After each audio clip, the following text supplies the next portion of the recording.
ரெண்டாவது எந்தெந்த வகையில் கடன் இந்த 13 லட்சம் கோடி 8 லட்சம் கோடி கடனை வந்து தெளிவாக சொல்கிறாங்க. அதாவது மின்வாரிய கடன் 2.47 லட்சம் கோடி, நுகர்பொருளில் வந்து 3.80 தான் சொல்ல வரேன். உங்களுக்கு தான் மக்களுக்கு தெரியப்படுத்து எந்த அளவுக்கு கடன் வந்துச்சு, எந்தெந்த இனத்தில் கடன். டிரான்ஸ்போர்ட்டில் 72,000 கோடி. இப்படி இவையளவும் அவங்க மக்களுக்கு போனால் தான் நாளைக்கு இவங்க எவ்வளோ வைக்க போகிறாங்க. இப்போ 13.50 லட்சம் கோடி வருதுன்னு வச்சுங்களேன். நாளைக்கு என்ன ஆகும்? இவங்க 15-18 நாளைக்கு தெரியும். இவங்க என்ன சொல்கிறாங்க? இந்த வாங்கின கடன்ல பெரும்பாலும் நலத்திட்டங்களை செஞ்சதையும் சொல்றாங்க. ஆனா இந்த இழப்புகள் வருது பாருங்க. வாங்கின கடன் பெரும்பாலும் நலத்திட்டங்கள் செஞ்சாங்கிறது தவறு. வாங்கின கடன் பெரும்பாலும் முதலீட்டு திட்டங்களுக்கு போயிருக்கு. முதலீட்டு திட்டத்துக்கு கம்மியா போயிருக்கு. அதையும் நான் சொல்றேன். உங்களுக்கு ஊதியம், ஓய்வூதியம், வட்டி இதுக்கே மொத்தம் ஏறத்தாழ எவ்வளவு ஒதுக்கி இருக்காங்க? கிட்டத்தட்ட 68,000 கோடி அதுக்கே போயிருக்கு. எதில் போயிருக்கு? இந்த 3க்கு. அப்ப நீங்க இப்ப பேசினா இல்லையா ஜவஹர்லி, 13% தான் மக்களுக்கு நலத்திட்டங்களுக்கு போகுது. மீதி எல்லாமே ஓய்வூதியம், ஊதியம், ஏற்கனவே வாங்கின அந்த 5 லட்சத்துக்கு உள்ள வட்டி, இன்னைக்கு 13.8 லட்சத்துக்கு உள்ள வட்டியை இவங்க தான் கட்டி ஆகணும். யார் கட்டி ஆகணும்? இந்த அரசு தான் கட்டி ஆகணும். அப்ப இன்னும் குறையும். ஓய்வூதியத்தை நிப்பாட்ட போறீங்களா? எப்படி ஓய்வூதியத்தை நிப்பாட்ட போறீங்க? எதை? இந்த பென்ஷன் பிளானை நிப்பாட்ட போறீங்க? நீங்க அப்படிலாம் கேட்கக்கூடாது. இவ்வளவு நடக்குன்னு தான் சொல்றாங்க. அதை நிப்பாட்டணும்னு அவங்க சொல்லல. நீங்க 2 லட்சம் கோடி கரண்ட் யாருக்கு ஆதரவானாலும் பேசுங்க. இப்ப நான் சொல்றது வந்து புரிஞ்சுக்கங்க. நீங்க இப்படி பேசும்போது விவாதத்துக்கு பேசுற மாதிரி பேசக்கூடாது. நீங்க ஒரு நெறியாளர். நான் என்ன சொல்ல வரேன்? நீங்க பொய் சொல்லிட்டே இருப்பீங்க, நான் அமைதியா பார்த்துட்டே இருக்கேன். நான் பொய் சொல்றேங்கிறது நான் உங்களுக்கு ஆதாரம்.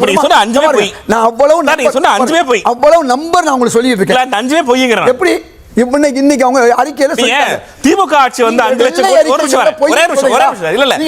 ஒரு தகவலை இன்டர்பிரட் பண்றது வேற, தவறா சொல்றது பாருங்க. திமுக ஆட்சி 2021ல வரும்போது 5 லட்சம் கோடி, இப்ப 10 லட்சம் கோடி சொன்னீங்கல்ல.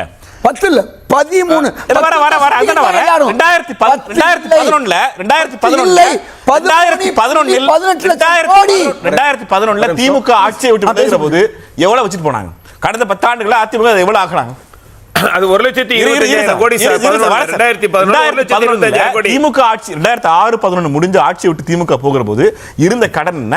அடுத்த 10 ஆண்டுகளோட கடன் என்ன? இதைத்தான் நான் தெளிவா சொன்னேன். 1 லட்சம் கோடி கலைஞர் இறுதி ஆட்சி இருக்கும் போது, அதுவும் சுதந்திர காலத்திலிருந்து சேர்த்தான் சொன்னேன். 1 லட்சம். என்ன அர்த்தம்? ஒரு நிமிஷம்.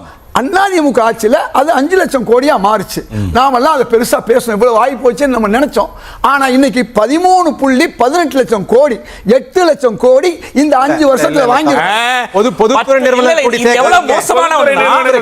லட்சம் கோடியை 10 ஆண்டுகள் ஆட்சி பண்ணி 5 லட்சம் கோடியா மாத்தி, இந்த 5 லட்சம் கோடியும் எந்த இன்ஃப்ராஸ்ட்ரக்சருக்கு பயன்படுத்தாம அன்றாட செலவுகளுக்கு பயன்படுத்தி தமிழ்நாட்டை திவாலா ஆக்கிட்டு நீங்க அடுத்த 5 லட்சம் கோடியை முதலீட்டு திட்டங்களுக்கு பயன்படுத்த தமிழ்நாடு அரசு குறை சொல்றது இருக்கு. இல்ல நீங்க சொல்றது ரொம்ப நான் கட்டிக்கிறேன். எதுக்கு செலவு பண்ண இல்ல அதிமுக ஆட்சியில தான்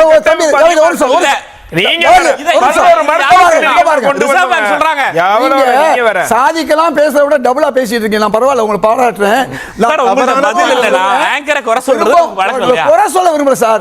நான் என்ன நானும் ஜவஹர்லி பேசும்போது இவ்வளவு குறுக்கீடு பண்றீங்க, ஜெகதீஷ் சொன்னா மத்தவங்க பேசும்போது குறுக்கீடு எதுக்கு சொல்ல வர்றேன்? பரவாயில்ல, குறுக்கீடு பண்ணா பரவாயில்ல. நீங்க எதிர்கருத்தை அதிகமா வைக்கிறீங்க.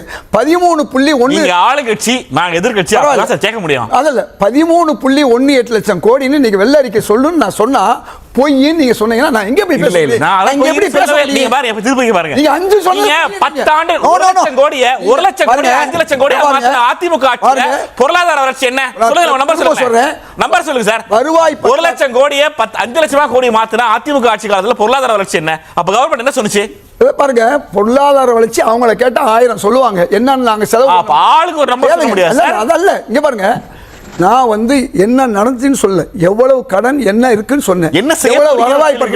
எவ்வளவு வருவாய் பற்றாக்குறை எவ்வளவு வந்துச்சு, எந்தெந்த இனங்கள்ல வந்து இழப்பு ஏற்படுச்சு, இதை நான் சொல்ல விடலைன்னு போது நான் எப்படி மக்களுக்கு போய் உண்மை சேரும்? இந்த சார் அவர் சொன்னதா சார் நான் ஒரு 1.5 மணி நேரம் நீங்க வரது முன்னாடி பேசி திரும்ப சொல்றேன். இந்த ஆட்சி வந்த 1 மாசத்துல முந்தைய ஆட்சி செஞ்சதை நீட்டிப்பு செஞ்சது மட்டும் இல்லாம இன்றைக்கு பல்வேறு வகையில் அம்மா உணவகத்தை சரி பண்ற அளவுக்கு 1 மாசத்துல நான் என்ன சொல்றேன், இந்த 1 மாசத்துல அவங்க நிறைவா செஞ்சிருக்காங்க. நான் அதுக்காண்டி கடந்த ஆட்சி நான் குறை சொல்ல. கடந்த ஆட்சியுடைய 8.3 லட்சம் அதிமுக 5 லட்சம் கோடி வாங்கினாங்கன்னா, அதாவது கலைஞருடைய 1 லட்சம் கோடியை கழிச்சா 4 லட்சம் கோடி வாங்கியிருந்தாங்கன்னா இவங்க 8 லட்சம் கோடி வாங்கியிருக்காங்கிறது அவர் வெள்ளை அறிக்கை சொல்லல.